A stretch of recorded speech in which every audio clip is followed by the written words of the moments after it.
আবদুল্লাহ জুলবিজাদাইন তিনি ছিলেন সৌভাগ্যবান সাহাবীদের একজন, যাদের কবরে নেমে মুহাম্মদ সাল্লাল্লাহু আলাইহি ওয়াসাল্লাম লাশ দাফন করেছেন। জুলবিজাদাইনের পরিচিতি ছিল আব্দুল উজ্জা নামে। তিনি সেই সাহাবী যিনি ইসলাম গ্রহণ করার জন্য তার সব সম্পত্তি হারিয়েছিলেন। তিনি রাসূলের সঙ্গে তাবুক যুদ্ধেও অংশগ্রহণ করেছিলেন। তিনি রাসূল সাল্লাল্লাহু আলাইহি ওয়াসাল্লামের কাছে এই যুদ্ধে শহীদ হওয়ার দোয়া করতে বলেন। তখন রাসূল সাল্লাল্লাহু আলাইহি ওয়াসাল্লাম তার জন্য উল্টো দোয়া করেন।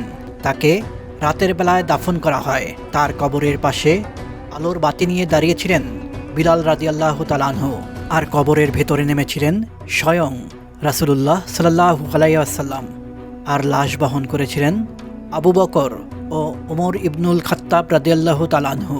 রাসূলুল্লাহ সাল্লাল্লাহু আলাইহি ওয়াসাল্লাম মাত্র কয়েকজন ব্যক্তির কবরে নেমে তাদের লাশ দাফন করেছেন। এর মধ্যে আবদুল্লাহ জুলবিজাদাইন একজন।